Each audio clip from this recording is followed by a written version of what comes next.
Happy Sunday, everyone. Welcome to Dishin Days. We are live.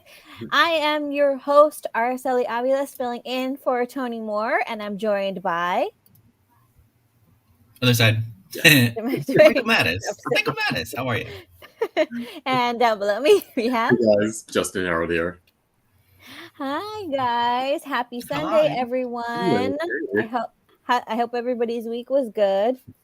Yeah, we got some cool-ish weather compared to what we've been having. I know. Definitely. Only 85. Know, right? Yeah. And then it's going to be, I just saw it's here in West Hollywood, it's going to be 100 on like Thursday and Friday. Oh my God.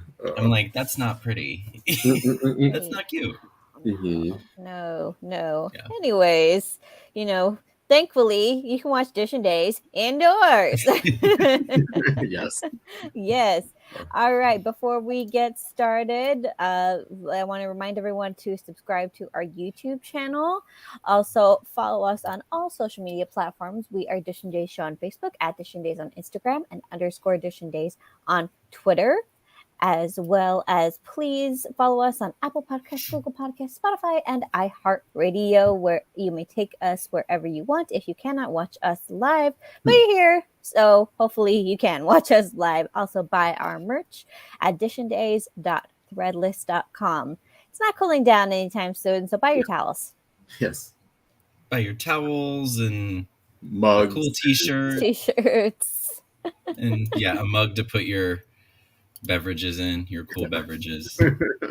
Dylan says I will never get used to people talking Fahrenheit versus Celsius. Look, the way I see it, Fahrenheit is more specific because there's big and when you're like dealing with the heat constantly, there's a big difference between 85 degrees and 90 degrees.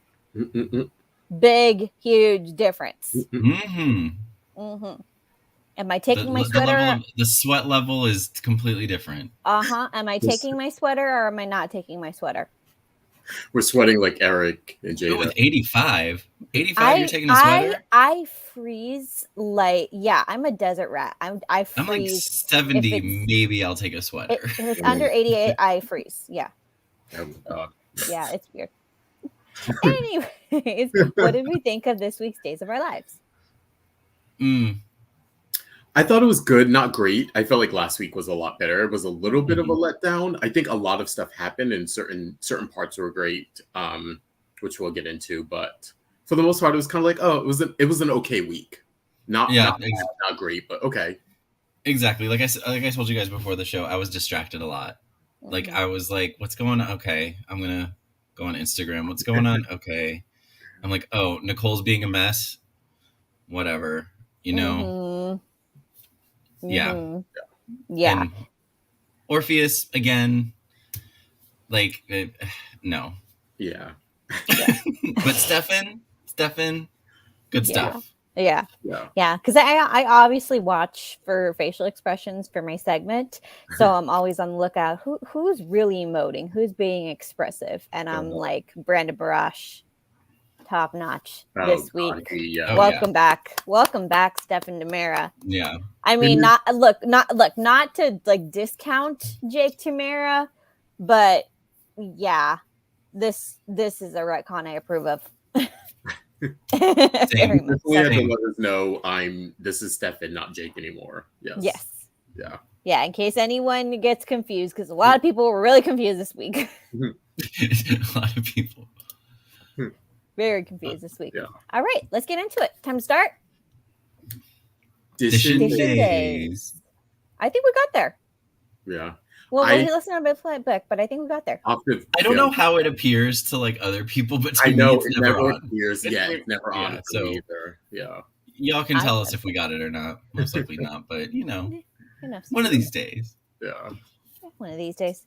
Yeah. Okay, let's get started on the first aforementioned storyline. We have Stefan, Lee, Gabi, Kristen, Rolf, Ava, and EJ. So, Stefan is awake. Wasn't awake for very long, but he had a lot to say. He had a lot to process. He woke up guns blazing. Yes. And traipsing across it reminded me of Laura Horton when she was like walking through Salem in her jammies to interrupt Kristen's wedding. Now that we have Stefan making his way back to the Demir mansion, parallels here.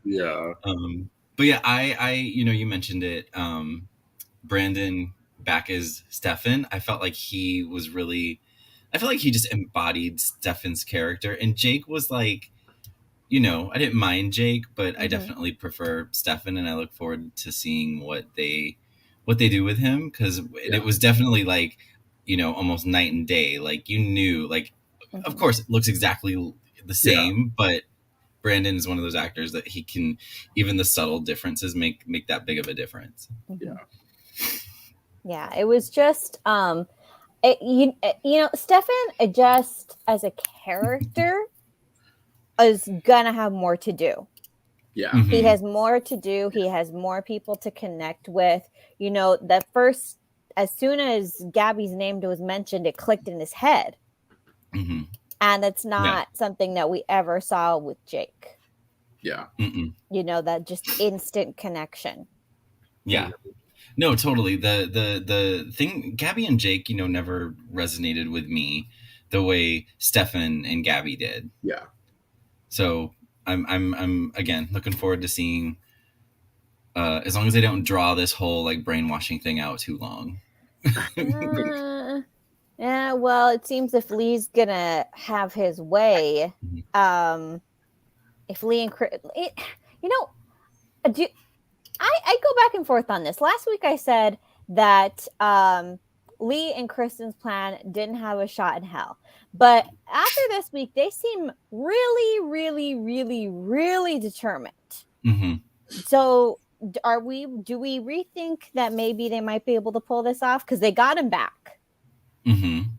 I think they'd be, okay, so 2 weeks ago when then Lee Shin turned like dark, I was like, I can't get on board with this guy being dark. But now here we are 2 weeks in, and he's selling it now. I feel like he, the actor, what's his name? Remington. Yeah. He's really leaned into that and knows how to play that kind of Demira evil, villain. And he's really selling it. And this, like, last week it was better, and this week it was even better than last week. And it's like, ooh, okay, this is good. He can do this. So yeah, I think their plan, character wise, I think Kristen and the whole plan, I think they can pull it off. It may not last long, but Yeah, I think Remington was great as Lee this week. It was definitely a lot more natural than the 2 previous weeks. I do worry about the plan though, and I mentioned this last week. Like their short goal is that this gets rid of sort of the other people in their triangle, so to speak. But also their goals are still the opposite, and I feel like they've never really addressed that. Like we know that Kristen wants Jake because of. Or not Jake, sorry, Stefan. I'm already doing it. She wants Stefan because she wants sort of to launch this thing against Demir, or she can use Stefan in some way. And we know that that's opposite of Lee and Gabi being on the other side. So I'm not sure how that's going to go. I feel like they haven't addressed that yet. It's just sort of like, I have Stefan. He can benefit both of us in our love lives. But for the business side, he's sort of like... he's like a wild card for them, and they haven't addressed that yet.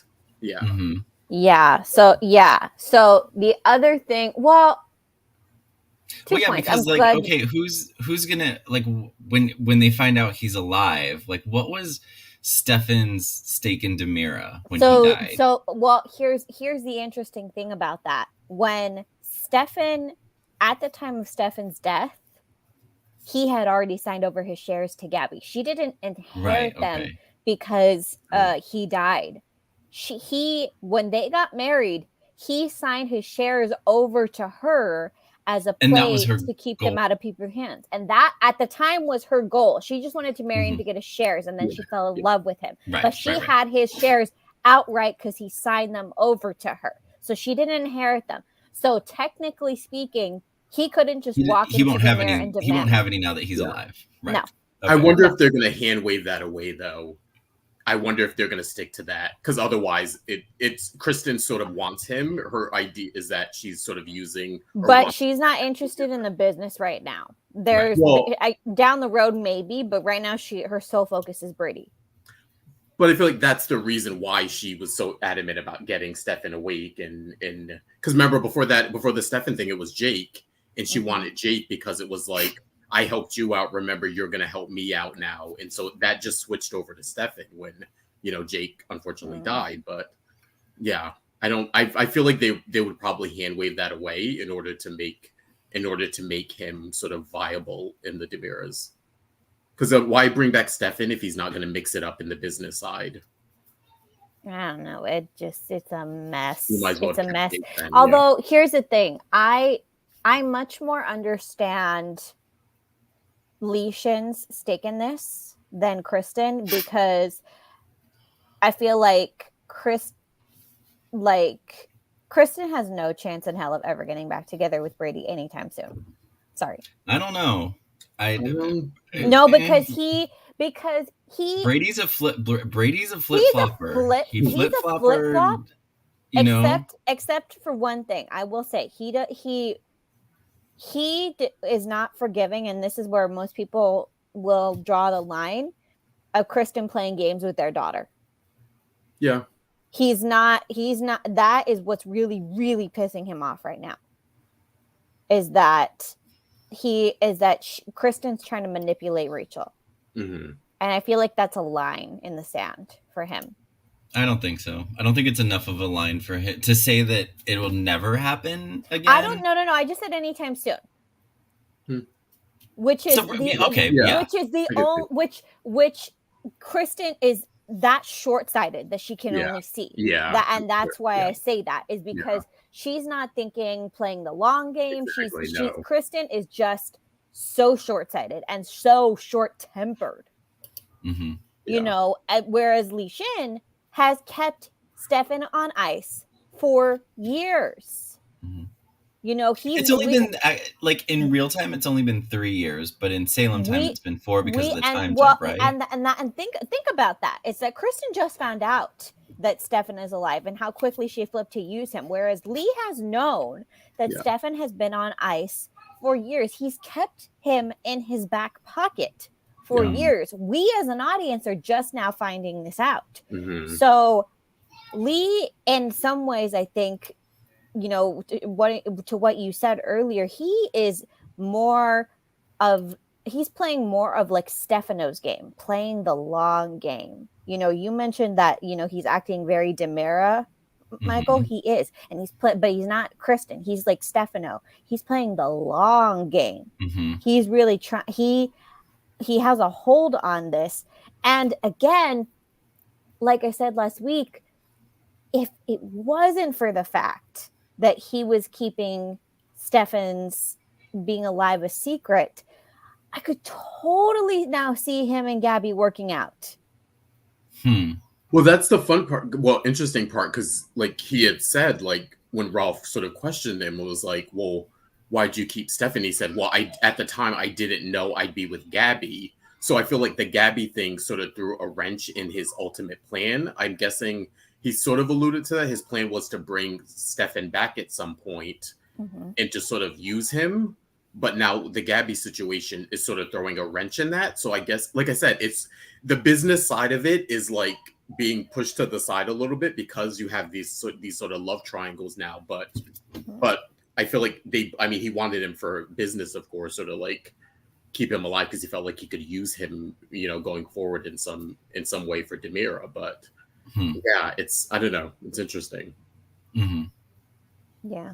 And then we have Ava. Man, poor Ava. Yeah. Poor Ava. At first, so the thing with EJ, Ava started the week, sparring with EJ. And I very much enjoyed Ava and Gabi kicking EJ out of his own house.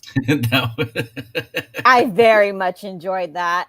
It was so great. That's funny because when they kicked him out, I thought they were going to I thought she was going to basically make them like grovel for her or like you know, like basically like play to win her over, you know, her over to their side kind of a thing. And so when she kind of dismissed him, I was like, oh, I thought she was gonna essentially play with both him and Gabi to be like, you know, you both want essentially the same thing here. Like who's gonna make me the better offer or something kind of a thing.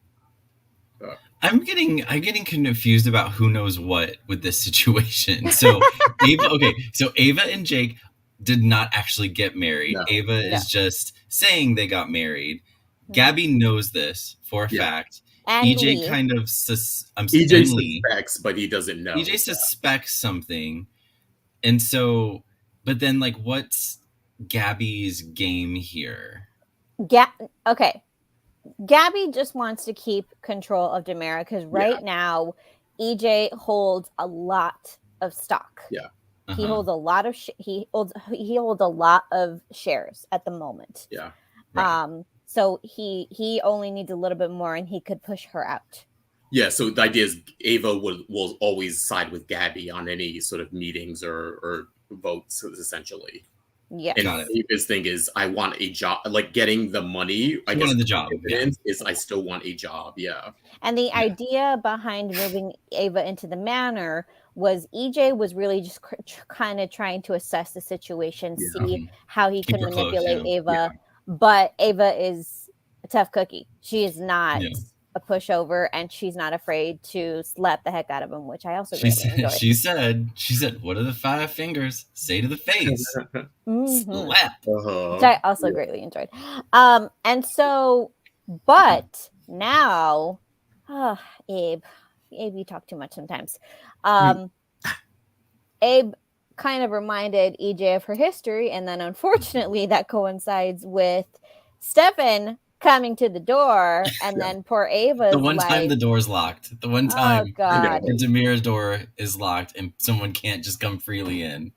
Can I say before how much I loved the EJ Abe conversation and just them sitting down. It was interesting. It was a nice reminder to even though they fought in the past, they do have a commonality in Lexie, and she was the one who would sort of get them together. And the funny thing is, I feel like there are times when they weren't at odds with each other, specifically like the mayoral campaign that they had a while back. That was the only time where I felt like that was a decade ago. Yeah, exactly. Yeah, where they were like really head to head. A decade ago. Other than that, I feel like they've always tolerated Abe has never really hated EJ. EJ's never really hated Abe. Well, it's the interesting thing about it is that after Lexie died, both Chad and EJ really stepped up for Theo. Mm-hmm. And that was kind of where everybody met in the middle, was like they put all of their differences aside for Theo. Yeah. And that's why, Theo was so close to his uncles, and especially Chad, because EJ passed away. But EJ was really there when Lexie died. But the real contentious relationship was really with Stefano. It really wasn't siblings. It wasn't. So I like that they could meet and they could sit down and talk and not have it be weird or little sort of like you're canoodling with the enemy. It was like, okay, we haven't caught up like this, and what's going on? And you could tell there was genuine concern from either one of them for the other, which is nice. Yeah. I thought maybe, I just looked it up really quick. I thought maybe that whole conversation about Lexie was to pay some kind of homage to Renee / Lexie, on an anniversary or something. But I just looked it up. Year? No. Well, I just looked it up and it was back in June. 10 years back in June. Okay. I thought maybe it was 10 years that day, but it was 10 years in June, unless they meant for it some kind of scheduling, whatever. Yeah. But yeah, I like that little nod to Lexie because I loved Lexie. Yeah. Still miss her. Yeah. A lot of good talk about Lexie. Listen, she's on ice somewhere. Rolf that's his trump card. I'm like, if they can get Renee back, get Renee Jones back, and I don't know if I could accept, and I take this with a grain of salt, like a different Lexie. I could, I was on board with Stacy as Kristen, but Renee, and sorry to go off on a tangent, but Renee played Lexie for so long and went through so many reinventions of Lexie, I'll call them, that that's one that I could not see a recast happening. and have it be. I It's never say different. never. It's also different. No, yeah, never say never. Yeah, I mean, like they did it with Jennifer, and we never thought that would work, and it has. But I think it depends on if the character, how long the character's been gone, and if the character is dead. Because, like, remember, nobody thought that a Bo recast would work, and that was happening for years. I mean, it worked, but it didn't.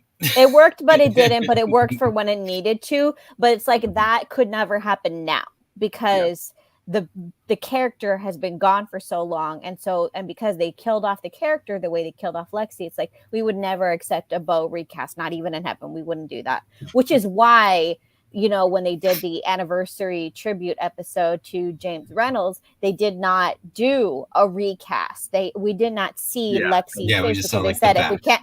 Yeah, that we said it. If we can't get Renee, we're not gonna do that. We're not gonna jar the audience with that. It would cheapen it. Yeah. Mm-hmm.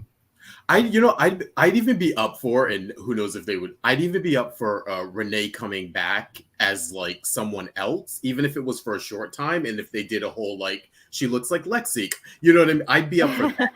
Like if Renee said, I wouldn't want that. No.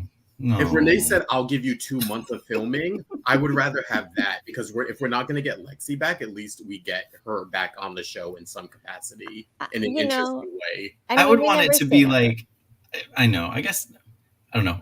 We've gone off on enough. Yeah, of it. Yeah. I've derailed this enough. Sorry. Look, we never do that. Look, we have enough doppelgangers running around town right now. Okay. Yeah. All right, and people are misnaming them. People think he's a ghost. People think it's just yeah. So let's stick to one doppelganger situation at a time, okay? Okay. So yeah, Jake at the door. I mean, Stefan. See, I'm already doing it. See, you did it. Yeah. Okay. Stefan at the door. Yeah. Stefan did not interact, and you know what this week also reminded us of is that, Stefan. Again, we're talking so much about Stefan, but then we forget that he has been gone for 4 years, and then we realize he actually hasn't interacted with a lot of people that are involved in his storyline. Yeah, he wouldn't know Ava, and I like that he was saying "ma'am," and I like that they kept that in. And we kept calling him "ma'am." Calling her "ma'am." That's so funny. Yeah. Yeah. So yeah, he did not he never interacted with Ava. He like very peripherally acted with Kristen when she locked him and Gabi in the wine cellar. Yeah. For the umpteenth time. And he's never EJ was off the show. EJ was off already. the show. Yeah. Yeah. And Chad doesn't live there right now, so that would be interesting to see like this mix of, I mean, we know it's obviously who the heck is gonna come to Stefan's rescue? I need someone to come to his rescue. Yeah, because it seemed like Rolf was caving for a second. Caving in what way? Sorry. Because he gave Stefan his freaking car keys. Oh, yeah. Oh, well, yeah. No, because he got scared that Stefan was like gonna overpower him. Like he went full on. Forgive me. He went full on pussy. And was just like, do whatever you want. And all he did, all Stefan did was slap the thing out of his hand. And that was enough. Right, that was enough for Rolf to be like, okay, do whatever you want, dude. Rolf is loyal to the Demaras above everyone else. True. He really is. Which is good, except, that he's now it seems like he has multiple bosses, which is not working out. Yeah. Rolf is being pushed to the brink here. He's in the middle. Yeah. Mm-hmm. But he's so far playing it. He's so far like balancing things pretty well. Like as for like he has Kristen over here, Lishan over here. He does a good job of convincing the other one to kind of go along with whatever the other one wants. I guess is what I'm trying to say. Well, now he's kept them both like happy somehow. Yeah. I mean, now that Kristen's distracted, but they have a common goal. It sort of saved him from going back and forth between the both of them, because before Lee was like, okay, now I'm with Gabi, so you can kill Stefan for all I care. Mm-hmm. Yeah.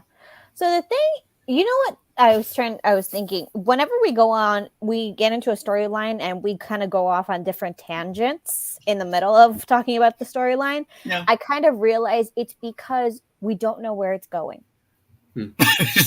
True. Or just that week is not that interesting, or it's like no, but this was like the one storyline that was really interesting, and I'm not sure where it's going. Yeah, I know. We're still in like the transition period with the storyline, and you can't. It doesn't fit a formula. You know what I mean? Like it doesn't fit like the Belle Sean thing. Okay, you have a married couple that were separated. One of them the wife slept with another man. There's an easy formula you can take with that storyline is like, oh, wife's going to get pregnant. Okay. But with this one, it doesn't really fit any. It's one of those, interesting days storylines where it's kind of like, okay, we can't see where they're going because I don't know if this situation or something like it has presented itself before. So yeah, we'll just have to be on the ride.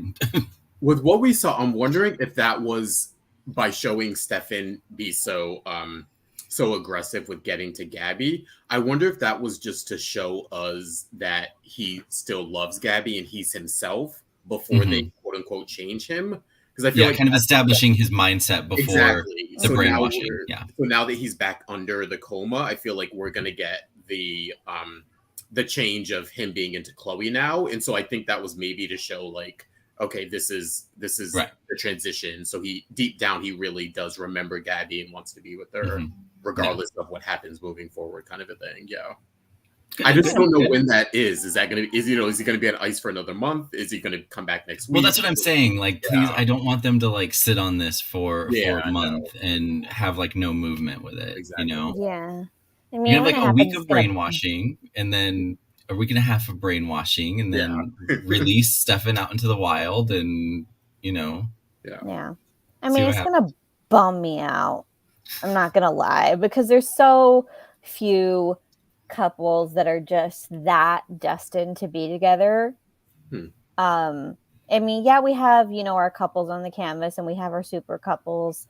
But I'll be honest, a lot of the couples that I know that are just like meant to be together are all over the age of 60 right now.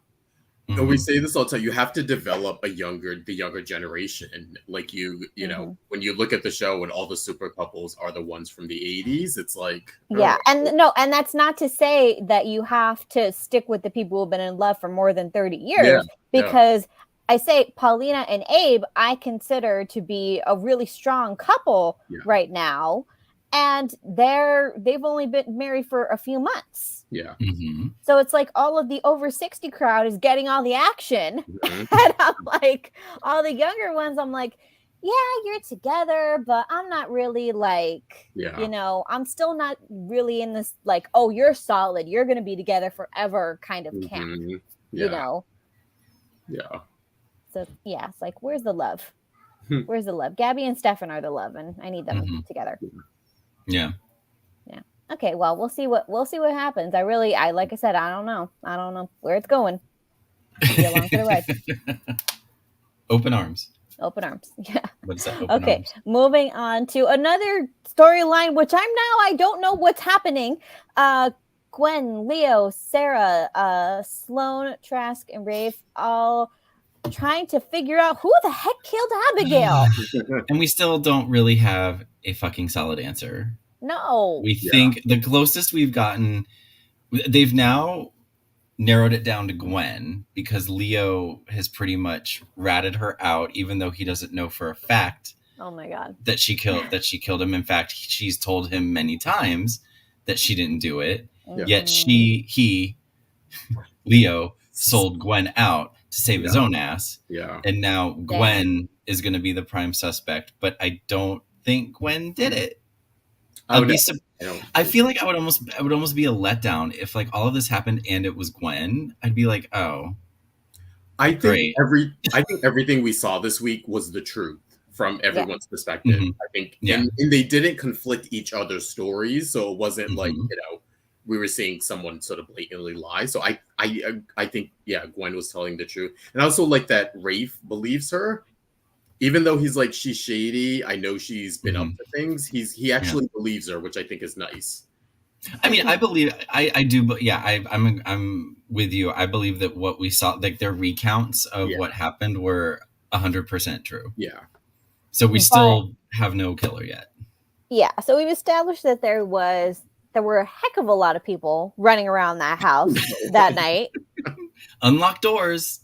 Oh, yeah. Or tunnels. And you know what? Between the murder Stefan rolls up and the door's investigation locked. and dead Stefan walking up to his old house, it begs the question: have the Damaras not heard of a ring? I know, right? A ring camera. Yeah. No. Yeah. Too easy. Yeah. I mean, so many questions would have been answered by now if they had any kind of security system. But I guess the flip side is that they don't have a security system because they don't want their own crimes being recorded. Yeah, true. Right. No. Oh, God. Yeah. Okay. So we've established that we don't believe either one of the current suspects killed Abigail. And that's it. The fake-out thing was interesting because they had just made up Gwen and Leo. And so it was like, okay, cool. Like, they're going to stick together. And then here comes Sloan. Well, yeah, because Trask was like, no, they both conspired one of them did it. They both conspired to do it. They're both going down. And then Sloan was like, okay, well, I'm going to try to at least save my client or her reputation, whatever. And yeah, of course, Leo went along with it.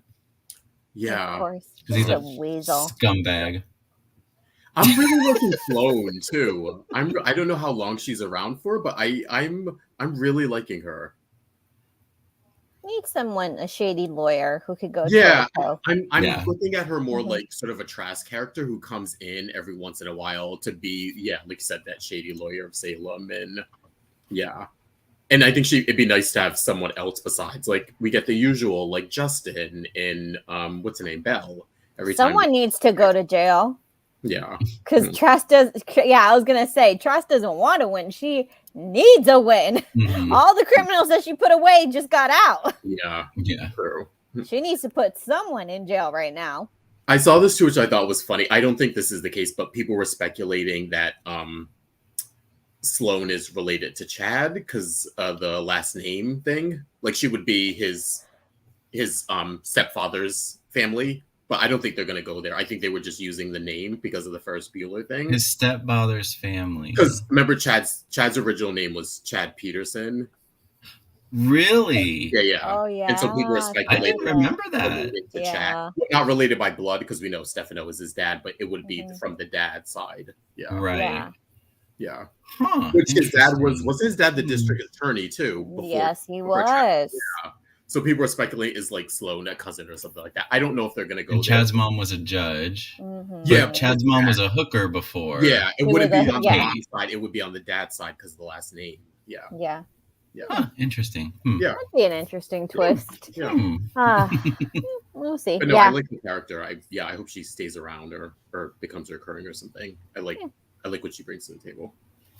But other than that, we know nothing.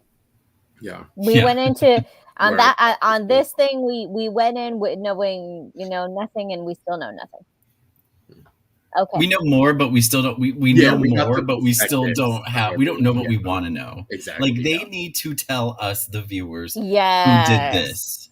At this point is the time where they need to say, "Hey, viewers, we're going to tell you who did it," and then the rest of the storyline is going to be the viewer looking at how the killer is found out. I feel like and the killer trying to continue to hide the fact that they did it. I feel like we didn't wait this long. How long did we wait to find out who killed Charlie Dale? I feel like months. that was quicker though. I felt like I think that was March or April, so it was only like 2, maybe 3 months max. Because I think it happened. We're almost at the 3-month mark for this one. Yeah, real close. Yeah, and it feels. But if I don't know, maybe just because Abigail's a legacy character, it's like we need to hurry this up a little bit. Yeah. We won't know till 2023. Like we said, because Abigail was such a legacy, but a beloved, good character. It's different with Charlie, where you had all these people who primarily could have killed him because of who he was. But yeah, you don't have that same, row of sort of suspects with Abigail. So March. Yeah, I thought it was during March. Yeah, but that. What if people are saying they're going to reveal the killer on the first day that it's on Peacock? Oh, that's still 6 months. Oh, you mean airs on Peacock? No, airs on Peacock. Yeah. I mean, I don't think they would have had to time that extremely well. Yeah, that would. Yeah. Yeah. It's just I it's just mean, an LOL. I would That's like how they're gonna Yeah. get people to subscribe. I wouldn't mind. Oh Yeah. gosh. Yeah. I mean, just something. Oh God. Yeah. Okay. Yeah, I'm bored already. Okay, let's move on to Kayla, Steve, John, Marlena, Orpheus. Stephanie, okay. Didn't we see the storyline last year or Yeah. I Exactly. Okay. I'm so surprised at this. Yeah. At which part? I'm surprised at the Orpheus thing. I thought it was going to be like a longer storyline with him or something. He literally got out of jail and was like, I'm going to wreak havoc like I always do. As opposed to, I felt like in the beginning when he first got out and he was having those sit downs with John and Steve, I felt like he was playing, he was going to, we knew he was going to be up to something, but it's just like back to his old tricks. I was expecting something else. I was expecting something a little bit more sinister, like a long con as we've been talking. And it was just like he shows up with a gun. It was like, I'm gonna kidnap you. And it was like, oh, okay. Like, yeah. And then they overpowered him and he was like, oh, I have goons waiting outside to kidnap you. Oh, I was like, I don't care. Yeah. I was like, take them. did die laughing Take them. Let's get this over with. We know they're gonna be saved. We know what's gonna happen here. Please hurry it up and get it done. Yeah. The only, so we've established that the only interesting part of the storyline was Steve behaving just so stupidly. I kind of agreed with him for the. I understand it. He was right. Okay, but we can agree with the sentiment of what he felt, but his actions were like, dude. I thought he was making a lot of sense. He happened to be wrong about the Paulina thing. He was making a lot of sense, but his actions did not line up with it. Yeah. I just didn't get I thought the Stephanie thing was like, she came on way too harsh, I thought. I don't think so. She's I understand her. I understand both sides. She's a woman in her 30s and her dad wants to go babysit her at a business meeting. Are you kidding me?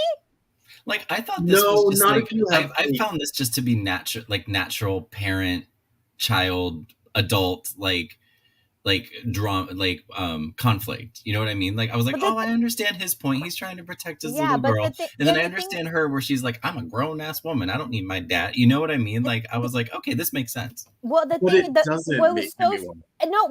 does make sense because what made it so stupid was because he didn't even try to think of a compromise. Well, neither one of them did. I mean, and it's not Stephanie's job to compromise.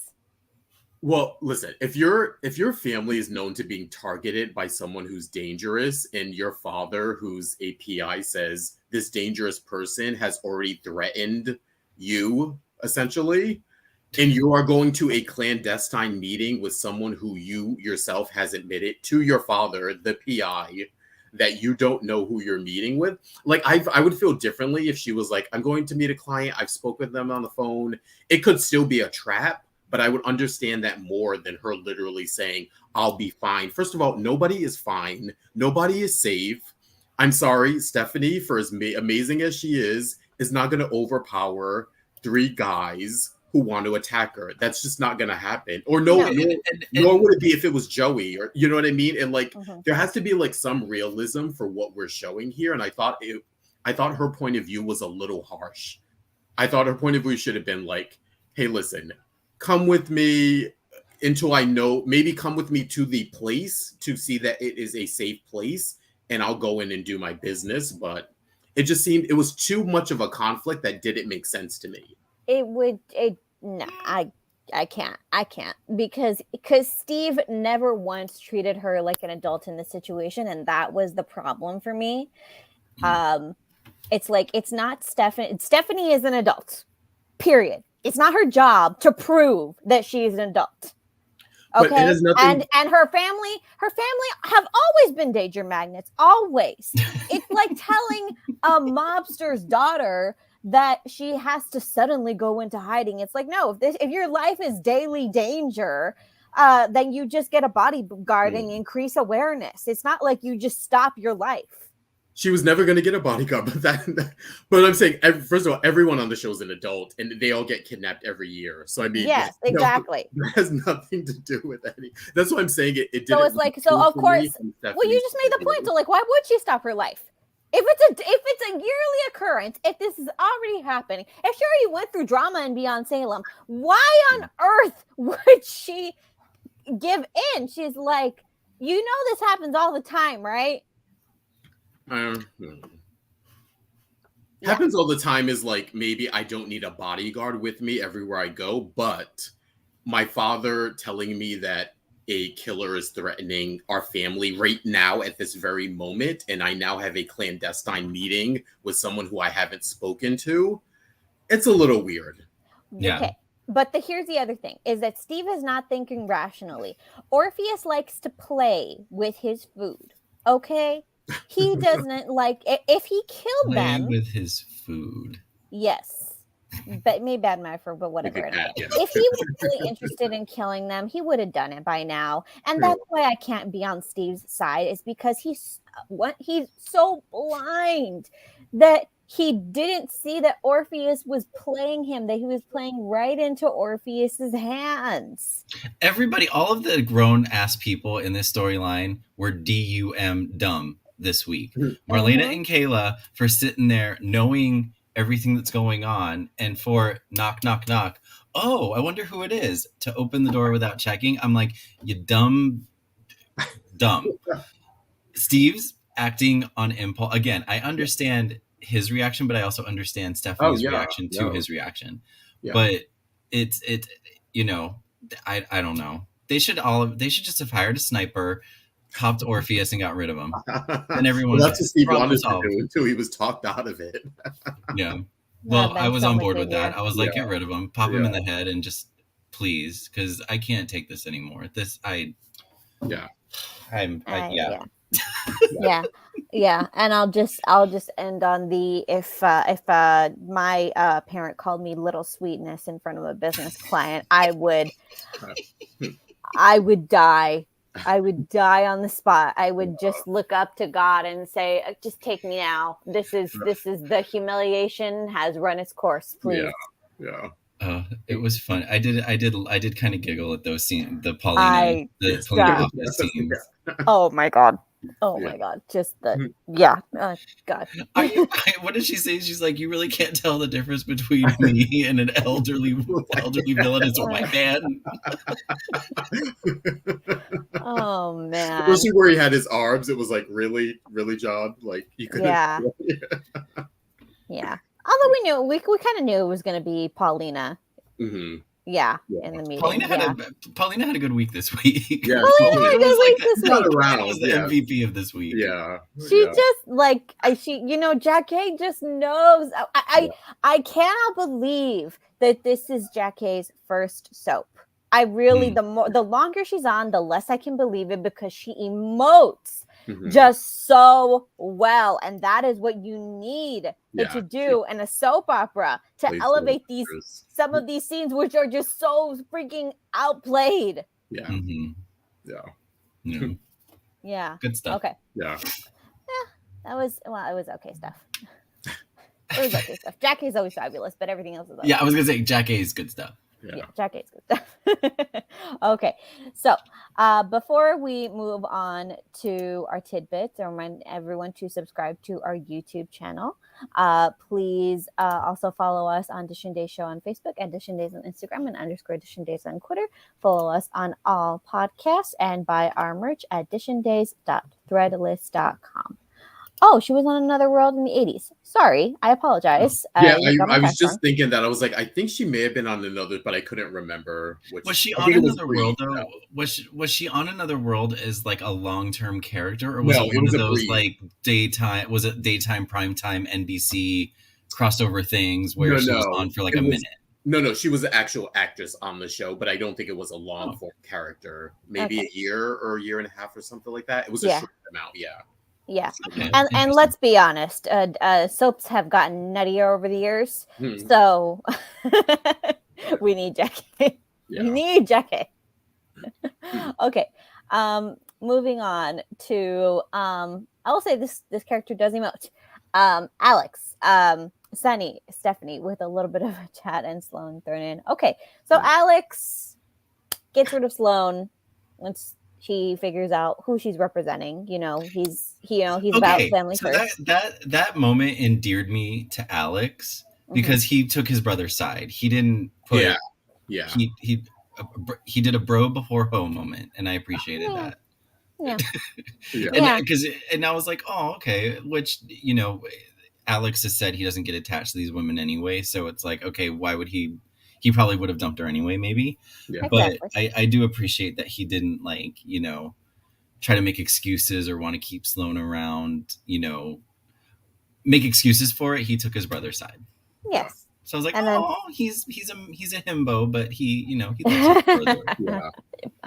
Yes. And then Sonny says, you did the right thing, bro. Gives him like a pat on the back. You did the right thing. And, one day you're going to fall in love and, the birds will sing in your head. Annoying. This gets like, let him be a himbo.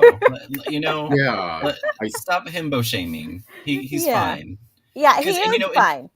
Because he makes a good point. He's like, if I'm upfront with my intentions, what's the problem? And they have the choice to go along with it or not. Look, if nobody's if nobody's getting an STD and nobody's getting slapped with a sexual harassment lawsuit, then things are good. If no one's getting the clapped and no one's getting slapped, no clap, no slap, it's all good. Yeah, I'm glad that conversation was much shorter this week. I was like, okay, I can't do this Sonny wise, married couple, for a few years now, but still, it was like, okay, Sonny, you're. Yes, and I'll let you in on a little so preachy and just annoying and so adamant about it. I'm just like, what is your deal? Well, here's the thing, and I think we can chalk this up to Sonny really, really, really missing Will, because guess what? Happily married people don't go on and on forever about happily married they are. There you go. That's not really real. John and Marlena had a date night, which was really sweet, but John himself pointed out it was because they hadn't had a date night in a really, really, really long time. Mm-hmm. Because that's normal. People get busy. Alex Mansell, disagree with this comment. You will find no one here that agrees with that comment, Kevin. Sorry. No, he does not. And if you saw our group text in Araceli, to spare you, we separated some of our talk from the full group chat just because I was like, I don't think she wants to hear this. No, look, I will listen to it. I'm just not going to comment on it because it's just like, there are some things I feel like, you know why, boys? Because some things just don't need to be said. Some things you just need to some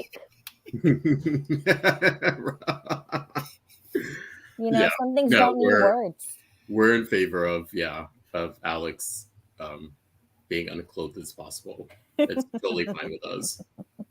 Okay, so what do we think about this Stephanie thing?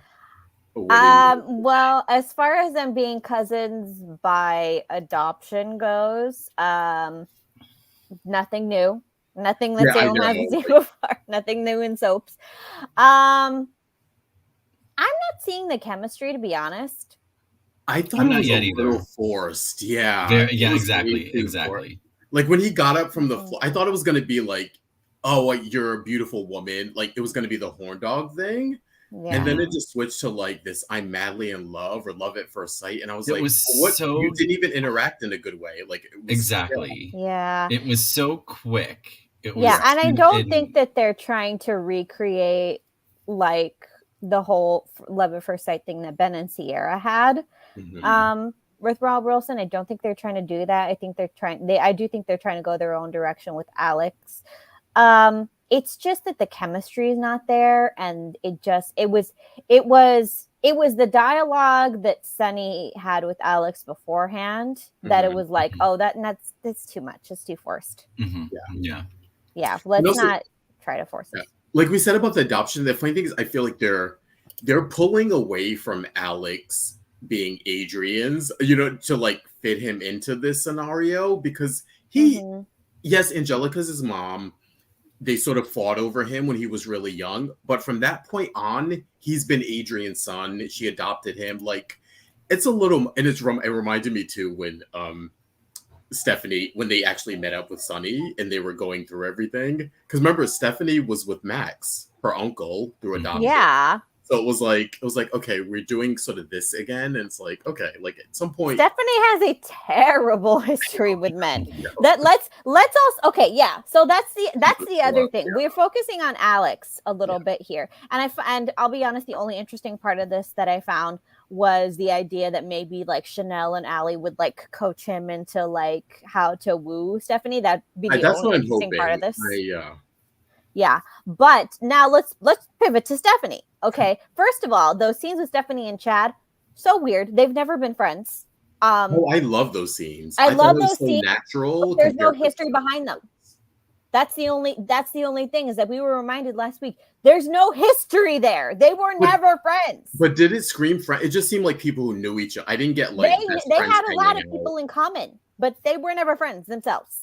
No, but they were around at the same time, so I got that part of it. But they were never familiar friends with each other. No, like, not really. Well, they can be friends now. I don't know what you were saying. Maybe they didn't. Maybe it's not a. Maybe they didn't need to. And I missed a lot of years when it was like. And I think the other Chad and well, that the might be the problem. And like, honestly, that might be the problem for me is that so many of the people that Stephanie interacted with that she had real history with are not on the canvas right now. Yeah. She had like peripheral interaction with Chad and everybody else is new. She was engaged to Philip. She was engaged to what's his face Nathan. That I didn't like. Nathan. Nathan, boring as hell. Also, oh no, that was Melanie. I was gonna say also. Yeah. There was that quadrangle that was also boring as hell. And she was like you said, she was with Max for a little bit there. Who was her uncle by adoption. Yep. So Stephanie already has terrible taste. You know what? I just remembered Friends with EJ. Remember she came on as EJ's contemporary. Remember they were both race car drivers and they were both. Oh yeah. Who just mentioned that? I'd like to see the Stephanie and EJ thing. The thing is when we focus on that was yeah. Look, guys, I don't mention that relationship because it was just it did a disservice to everyone. It was a disservice to everyone. It was that was awful. So her history with men is terrible. When we focus on Stephanie as an individual, she's a badass. Yeah. Mm-hmm. She came in as a badass. The things that she's done over the years that were a badass. She has had really good friendships. To watch her relationship when she was, reconnecting with Steve after he'd been gone all those years was really great to see. But in terms of Stephanie in the relationship department, it's been awful. Yeah. Like they're dreadful. Like there are no winners here. Yeah. So it's like I don't see pairing her with Alex as a win. Yeah, I'm not seeing it yet. I'm maybe down the line a little bit. It didn't pop out. Honestly, the Chad stuff, and not that I'm saying she should be paired with Chad, but I felt like them together, it was so easy. There was like just like you said, it's more natural. It wasn't. No, there weren't bad scenes. My problem was that there was no history behind them. Yeah, so it was just kind of like, oh, we know each other. It's like, okay, I'm just gonna assume that they've had conversations off screen that because she's Abigail's cousin. Yeah, I'm just gonna assume that. Yeah, and I'll be more comfortable with it. And I like what Abigail Klein is bringing. I like that she's bringing that strength to it, and that she's very like headstrong, and I like that. Yeah. I mean, there's also the thing of that, like Stephanie. Not should be in a relationship, but she should have by now have had a relationship with more substance than she's had. Because she's much older than a lot of these characters. Yeah, and they also in real time, she's actually a lot older than them. They did that fake, which I wasn't sure if it was a fake out or if it was like a preview of something to come. Where we've gotten this before. We had it with Jada a couple weeks ago. Now we've gotten it with Stephanie, where they mentioned this other lover or other person who kind of did them wrong. And it's like, okay.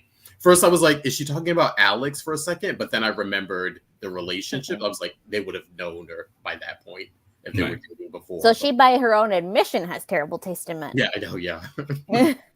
Yeah. So I was like, okay, are they hinting to bring someone in for her if like these matches don't work out. Some guy that sort of got away or something. I don't know. Maybe it's just because we didn't get enough. I feel like there was no traction on any of the storylines this week, so I'm kind of frustrated. Yeah, I feel you. So I'm just across the board frustrated. Yeah. Okay, let's move on to Paulina, Abe, Allie, Chanel, Abe. Roman. Sorry, and Kate. So Paulina was the only other person on the campus that did not annoy me this week. She'd been busy this week. Made her rounds across. Yeah. Busy.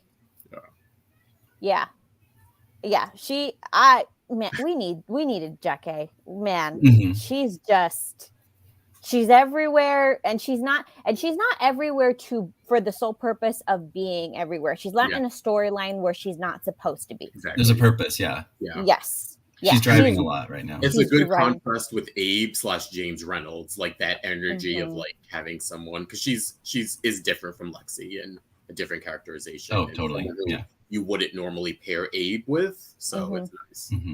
Yeah, and it's just kind of and it is so nice to see Paulina and Abe together, and it's like you would think that they have been together for decades. They give off that energy. Yeah, they're a good match. Yeah.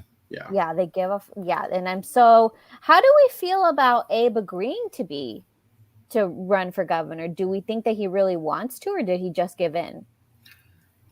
I actually think he wants to. I think he just needed a push, and I feel like in the beginning it was like when she was talking with Roman last week or whatever, it made it seem like she was pushing it all the way. But I felt like when it first got brought up, I think Abe's curiosity was piqued, and then he just Paulina's up. I think his curiosity was piqued, and then I felt like they dropped it, where he was kind of like, "Oh, I don't know," or whatever. But she was like the headstrong one, so I like the fact that he is on board now, because whether or not she is doing it for like, I don't know, a way to come up in society. And I don't necessarily believe that either, because she has a ton of money. Maybe it's a status thing, but she's right that Abe would be good for the job. Do you know what I mean? So it's like even if you're not doing it or you're trying to push the person, if you think they're right for it, it's like, oh, okay, well, it sort of evens out, I guess. Yeah. I mean, it was I like when she talked with Marlena about it.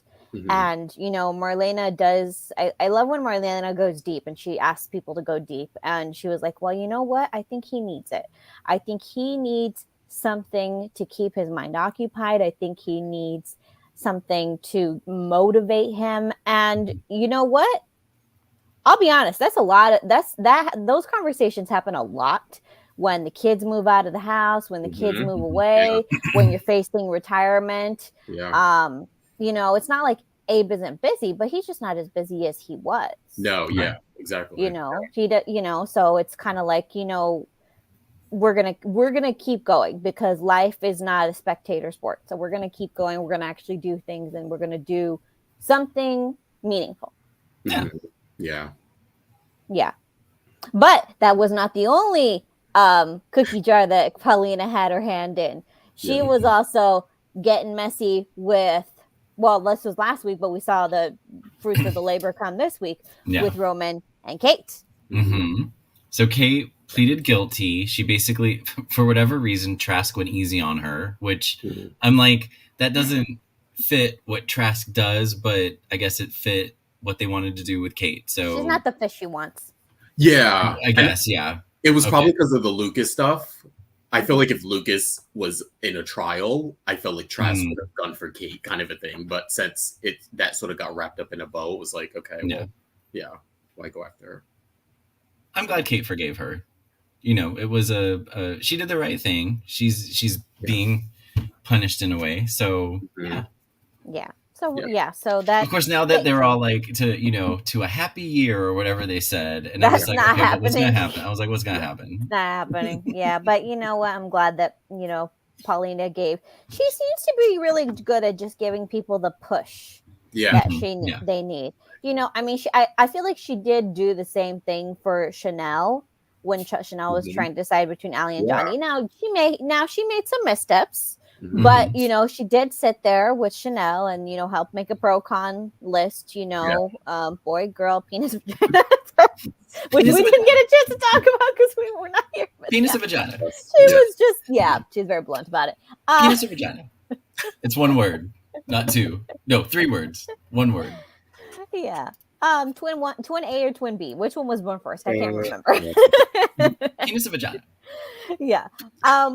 And she even, you know, she even said, you know, she was not right about something. Yeah. Paulina said she was wrong about something. We knew, you know? Yeah.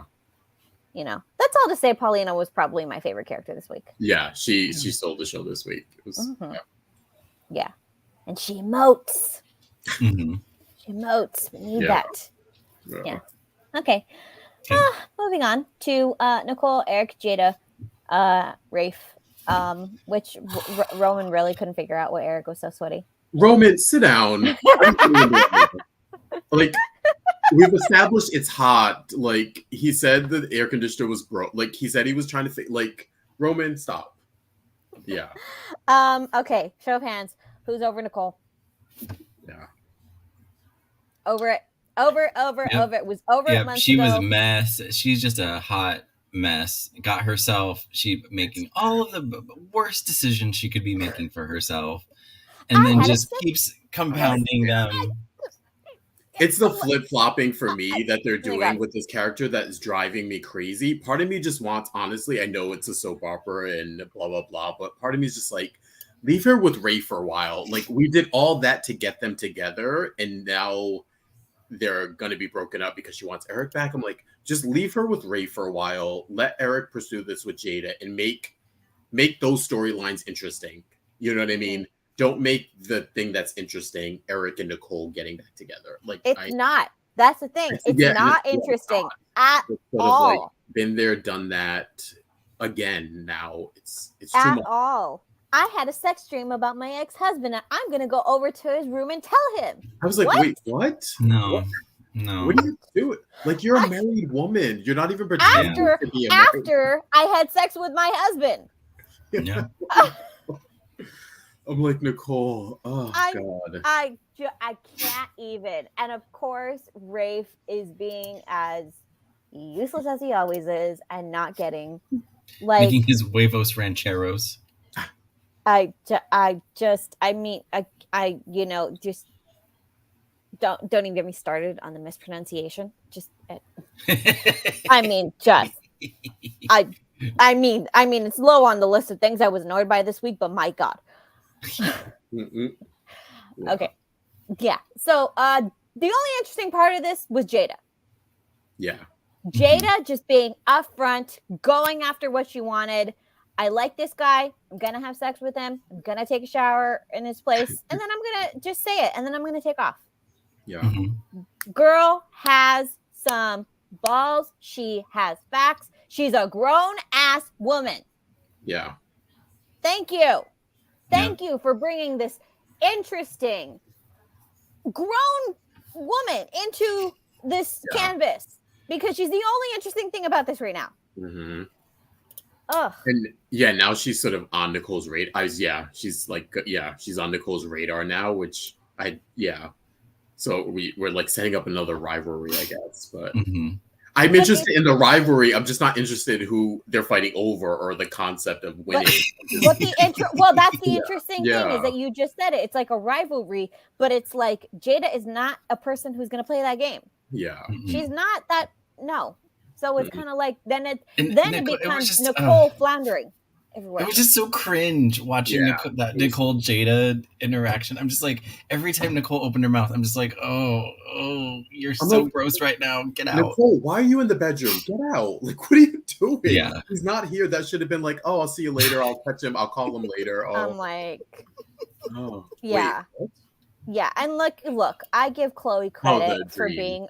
Yeah, look, I give Chloe credit for being a very good friend. Yeah. Because Chloe has made some screw ups in her day. You know, she said things to the wrong people. She's done things with the wrong people.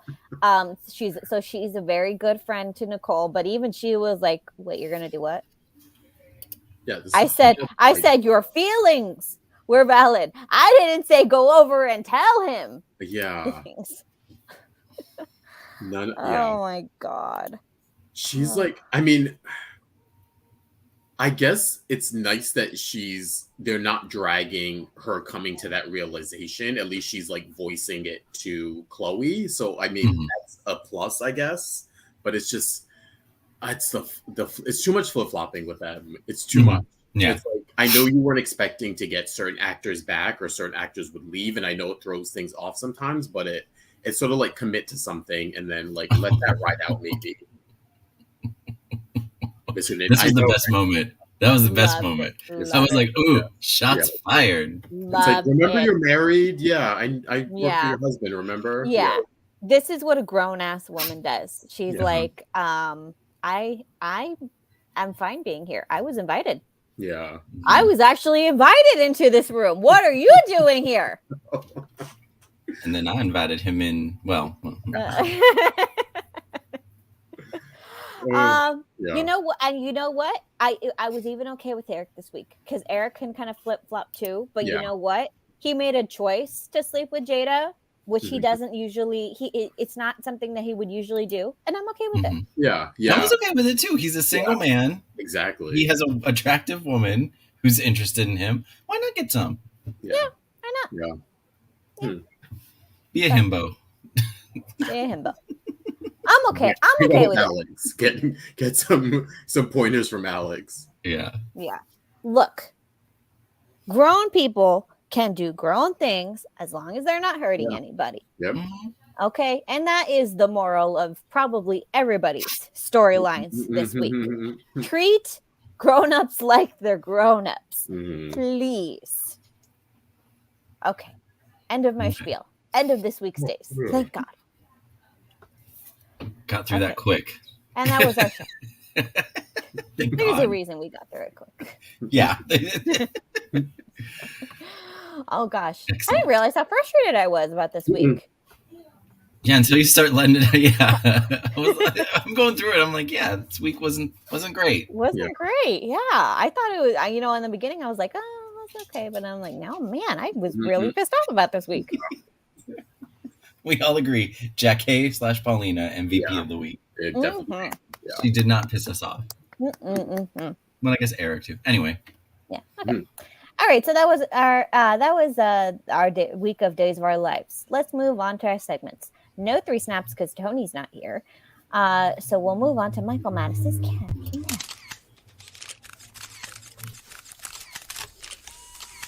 Caption that. It's so long. Oh, shit. Yeah, it's still going. Turn off loop. Okay. This week's Caption That Photo comes courtesy of, I don't think we talked about this, but I'm not sure there was really much to talk about with it. Yeah. The scene between Kristen and Chad, where she's, asked him how he broke his hand. He's kind of being like, whatever, lady.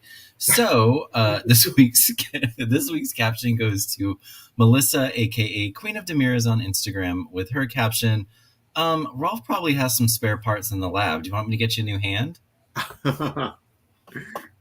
Cute. Yeah. And that was this week's Caption That. I wouldn't be surprised. I feel like has Rolf done that? I mean, I know he just got, Jake's heart and Stefan's heart, but he probably has a freezer of parts, I would imagine. That seems on brand for him. I mean, he has a row of masks just sitting somewhere. Right. So. Mm-hmm. Yeah. And now we have Justin's segment. This week I'm taking you back to August 23rd, 2018, where we had the latest and fifth wedding of John and Marlena. If you remember, this is the one that was interrupted by Sammy rushing in as she escaped being kidnapped from Kristen, who was in the audience disguised as Susan. And was this the first reveal of Stacy, I believe, right? I think no. Well, Stacy came on a couple episodes before as Susan. Yeah, but I meant was coming to the wedding. The reveal is Kristen, I say. Yes, this was the first reveal we got as in the red dress. Yeah. So we got that. I was actually going to go with something else, and I saw this. Was like, oh yeah, that was sort of a fun moment. This wedding was a great, a lot happened because this was also when Leo got his memory back. Yeah. And then Marlena was shot in the coma, and like, yeah. Then we had Hattie for a minute at the end of this storyline. Yeah, like Hattie came back, and yeah, it was a mess. But yeah, it had a lot going on. It's a lovely mess. Yes. So it was October 23rd, 2018. That might have been the latest one I've done. Yeah. I usually go back to the 90s, but yeah. Yeah. Those were the days.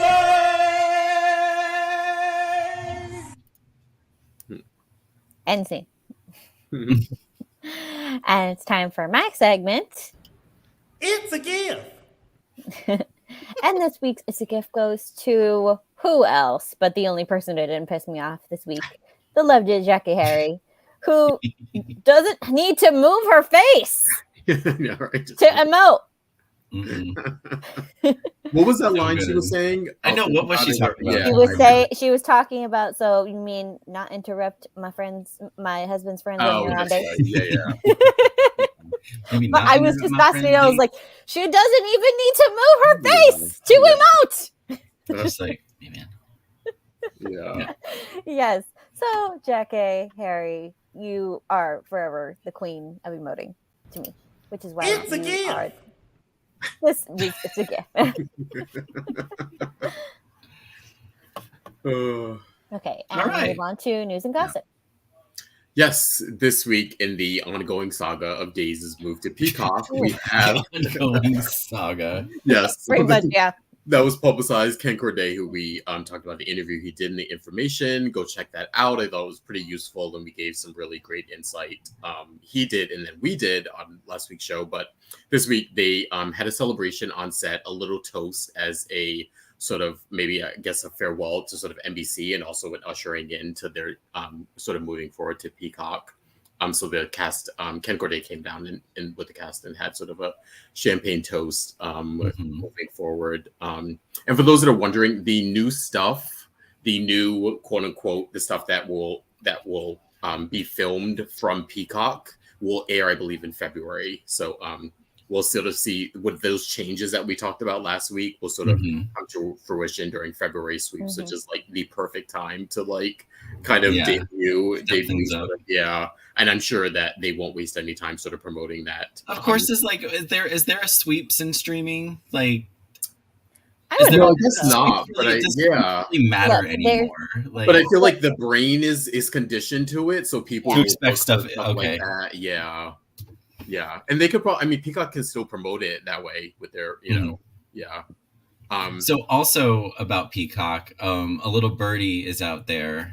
Apparently, starting in September, Peacock is only, if you sign up in September, you get a special rate of $1.99 a month or $20 for an entire year. Now, how long that lasts, I don't know. But for those of you who were like, I'm sorry? Yeah, I was going to go into that. It's just for the month of September. Right. But okay, so it's only $1.99 to sign up during the month of September. Yeah. Like then the $1.99 price is only that 1 month? No. It goes through the whole year. Yeah, but you have to do it in September. So like not right now. Yeah. If you have if you don't do it right now, you pay $5. Exactly. Yeah. The promotion itself is during the month of September. Got it. Yeah. Yeah. And it's $1.99, or you can do the $20 for the whole year. And this is like we said, and it's funny because we're there's been some other non-Days related news about Peacock, and what they're doing is NBC, or I should say Peacock, is basically calling all their NBC shows back to Peacock. All the ones that are on Hulu, all the ones that are on different streaming services that they've licensed out, have basically all those contracts essentially been canceled, and they're all coming back to Peacock. So Peacock is really for September.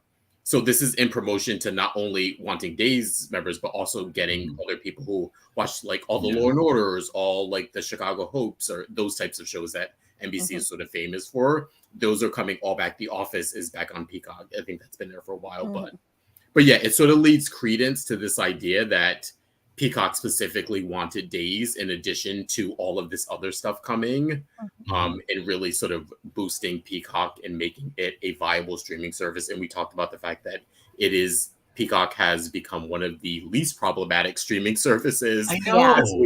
As we've seen over even it's this getting better. Is coming out is like, listen, maybe those other ones I know have more brand recognition, but it looks like Peacock will be the safest one for you. Yeah. I mean, And yeah, Yeah. there's some crazy stuff going out there with streaming. I mean, you can't throw a stone without hearing about some drama that some other streaming services are having. It's bananas. Yeah. So Peacock and then Peacock is expanding they're using this as an opportunity to expand their library. Exactly.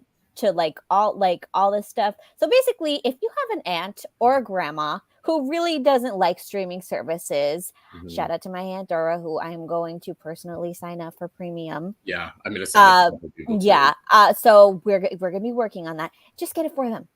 Just get it for them. In the month of September, get it for them. Just pay the $20 flat rate. Yeah, I believe it'll probably go to a regular amount after the year. But anyway, you're getting the whole year. Yeah. You're getting it at a discount. And to compare, take advantage of it. I think you can correct me if I'm wrong, but I think it becomes now the cheapest streaming service out there. Yeah. Right now, it will be. With this deal, it will be $20 a year, but even then, it's or if you currently have it, it's $4.99 a month. Yeah, which is the same as Apple TV Plus, which is $50 annually. So those are the cheapest out there right now. Everything else is like bananas. Yeah. In addition to the TV and the movies, they're also releasing NBC Universal. So all the Universal movies go on the streaming service. So just an added bonus for this. We talked about this last week, but now is the time. Well, actually, wait till September. September first week, and please take advantage of this promo. Or, like we said, sign up your family members who are older or don't have a history or an understanding of streaming. Just find out which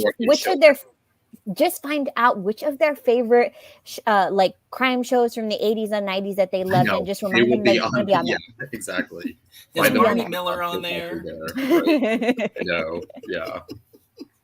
So yeah, those are some really good news. And I know we talked about not knowing if this was, some people thought it was a nail in the coffin. Now, as more information comes out and is being more transparent, we're actually seeing that this is more likely their idea, and they probably went to NBC and said, we want days as a way to boost up their subscriptions, in addition to what they're in addition to bringing back all their shows. And for people who know, they own a percentage of Hulu. They're selling their percentage of Hulu and they're putting it all in on Peacock. So this is, they're gearing up to be a premium streaming service. And now is, I think, the time to sort of get in on it and support them and support Days. Yeah. And considering that NBC Universal is owned by Sony, which in and of itself is a massive library, and considering that that what they're doing, they're probably going to pull their stuff that they have on other streaming services as well. All the ones that we haven't mentioned, who are having a lot of problems right now. So so it's a deal. Yeah. It's a deal. Definitely. Yes, moving on to also some happier news. We have a update from Miss Stacy Greason, who played Isabella back in the day, Brady's mother, John's ex-wife, or John's widowed. Yeah, John's, how do you say it? I'm forgetting the term. John's wife, who passed away. John's wife, he is the widow. He's the widow, Okay. Widower. He's the widower. Yes. Yeah. I know. Yes, you're right. He's the widower. Anyway, Stacy Greason, who played Isabella on the show. I hear about Isabella. You know, she's a writer. She writes plays and movies and all sorts of content. She actually has a new book coming out. It's called All the Girls in Town.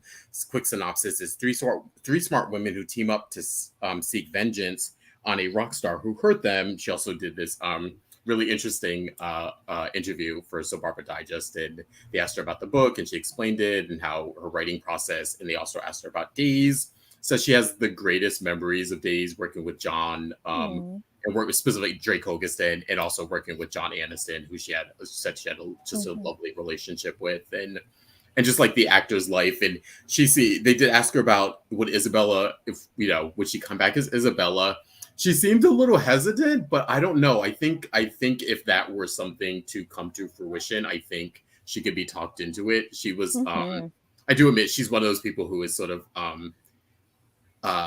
she doesn't have sort of fairy tales of returning to acting, but I don't think she sort of slammed the door on it. I think she's someone who could probably be convinced, but she seemed very content with her life now and the writing she does, and she's married and has some kids in her life and all that sort of thing. So she's very content and happy, but also she has really sort of great memories of days and sort of lit up talking about it and how wonderful it was for her back I then. think the fans would love Yeah. to see her back. Yeah. To take nothing away from John and Marlena, but she is Brady's mom. Yeah.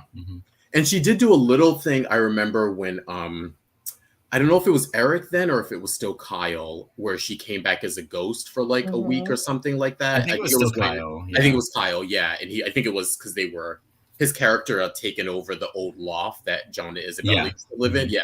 And so they brought her back to like be the ghost who was like she also came back. She also came back during the she came back during the first possession and morphed into a demon. Right. That's right. Yeah. So I think, you know what, if we needed Isabella to come back again, I have a feeling Stacy could be sort of coached back into it. So that could be fun. Yeah. Good stuff. Yeah. Big congrats to her on her. She's has found a new career as a writer and seems to be doing really well. So yeah, congrats to her. And this just like totally made my day when I found this out. I don't know if you guys saw this. Stephen Nichols posted this because I think someone had sent it to him. And for those that don't know, like we mentioned, Jackie was on the soap opera years ago. But in addition to that, Jackie has also been a big fan of Days all of her life. And I don't know whose idea this was, but back in the 80s when I believe she was doing 227, there was some sort of weird cross promotion where she did basically like a PSA for Days. And this is her, she's wearing a black patch because this is her sort of, go on Instagram, go to at Stephen Nichols, Stephen A. Nichols or Stephen E. Nichols. He has a blue check mark. Find it out. Watch it. It's really cute. It's basically her summarizing Steve and Adrian's storyline at the time and like giving her opinion as Jack A. sort of thing. And she's wearing the patch as sort of like to show like she's like on Team Steve kind of a thing. So it's really cute. It's really funny. Someone sent it to Steven and he sort of posted it saying that, Jack A was a fan of Steve's from way back in the 80s kind of a thing. So it's really cute. Go check it out. It's really fun. That's wild. Yeah. Really cute. And not last but not least, but we have an update on our Spectrum celebrity events. We've been going over the last couple of weeks. Oh, now it's small and I can't read it. I think we have Freddie Smith, September 10th there. We have Colton Little, September 17th, and we have a new addition, also September 17th. We have a double one. It's going to be Greg Ricard and Patricia DeHoro together, which that one I think is going to be really fun and really exciting. Those two together in a Q&A and meet and greet, and I can just imagine. But all information for all these Q&A meet and greets, please go to spectrumcelebrityevents.com for tickets and info. Yeah. And last but not least, the one we've been talking about, and I believe Tony did the promo this week where we gave away a few free tickets to this one. This is the Starstruck fan events in Seattle, Washington. Not this coming week, but in 2 weeks, September 9th through 10th. Tickets are still available. It's the Legends of Daytime with Melissa Reeves, Matt Ashford, Judy Evans, Brian DiTillo, and James Reynolds. So please go to starstruckfanevents.com for tickets and info on that one. Nice. Yeah. And that was our news and gossip. And before we leave you, let's take a look at next week's Days of Our Lives. Good evening, gentlemen. I have Marlena, Kayla, and Kate hidden. It's got a bomb. I'm going to give you three a chance to save them. Decipher this puzzle. Your hour begins now. Interesting. So I guess that answers the question. No, not interesting at all. Yeah, I was going to say that's exactly what Michael was saying. Yeah. I don't know about this. I honestly, when they did that that camera shot of someone watching them in the pub, I was like, oh, who would be watching them? Like, who do they have in common? Blah blah. And now of course it was Orpheus, which I'm like, oh, kind of let down now because I thought he's got a bomb and I know he does go to the bomb thing again. He does. That's his like go-to all the time. Tried and true. Like everyone is like. Oh my god! I forgot about that. Oh my god! Oh no! And the funny George La Hoya who plays Orpheus is so good, and like I don't know. I don't know the way they've been writing it, I thought it was a good idea to bring him back initially, but they just, I don't know. They just the other thing is that this happens every once in a while where it's like there's one storyline that you rely on to ramp up the action, and ramp up things when other storylines get boring or jaded. And this week they're all just no. Basically, really John and Steve need to solve some Mad Libs to defuse this bomb. Mad Libs. I really wish they went in a different direction with him. Like, why even get him out of prison if it was the same old? If they were just going to do this, exactly. Like, keep him around, keep him as the villain, but keep him around, make him more. Like, remember that I don't know if they dropped this or we'll see, but remember he was getting all that information from Sean's computer to like leverage, and like I was like, oh, maybe he's doing stuff with that, and I don't know. It's like lather, rinse, repeat with him. And like I said, George is such a good actor, and Bring back Jan. Have him kill Jan. I don't know. Something new, anyways. I think they should have went with the kid stuff. Like, I felt like they had a really good way to like bring him in with the kids, and then the stuff with Marlena helped raise them when they were younger. Like, I feel like they could have done more with that and like incorporate Orpheus into the mix that way. But I don't know. It's just he's like a mustache twirling villain now, which is not interesting. Yeah. Oh well.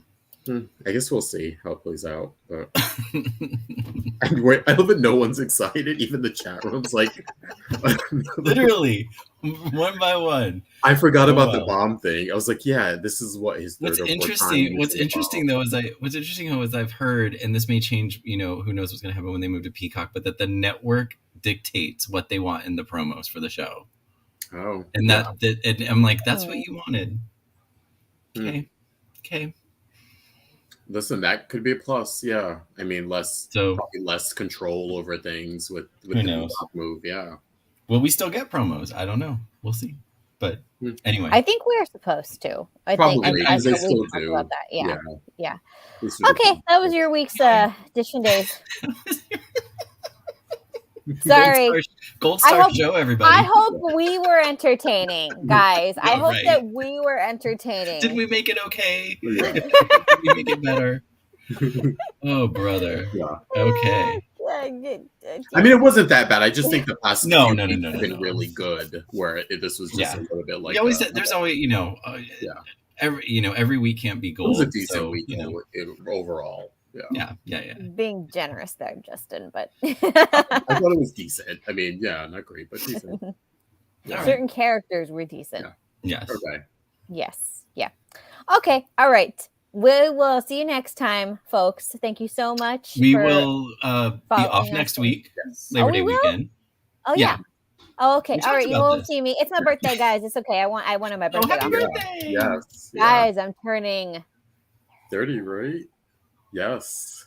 Big You're one. A baby. You're know. You don't even know yet. Okay. Anybody want to give me advice for turning? What should I look forward to in my 30s? It's going to be better than my 20s were, right?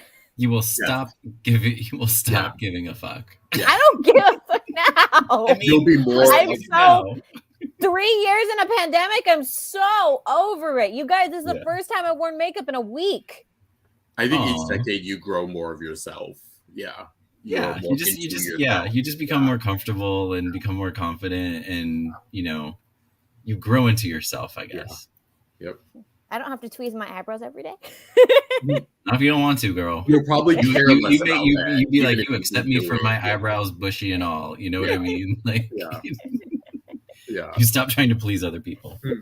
Yeah. If you do that, I mean, you guys should know, like everybody in the chat room, you should know how much I love you, because this is the only time I wear makeup now. Is when we're going live. I don't have to wear makeup for work, so I don't. Okay. All right. We'll be off next week, but back. Yes, we'll be back. Remember to subscribe to our YouTube channel and follow us on all the socials, Facebook, on Instagram, on Twitter. It's there. You can read it. Go to our podcast. Go to dishindays.com. Buy our merch. as we said, we will continue to do this show as long as we can, as long as we're not bored.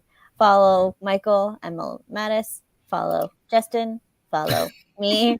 I am tired. We're just going to go through this. Okay. Follow us all. Yes, follow us on our various social medias. And This is a terribly bad way to end the show.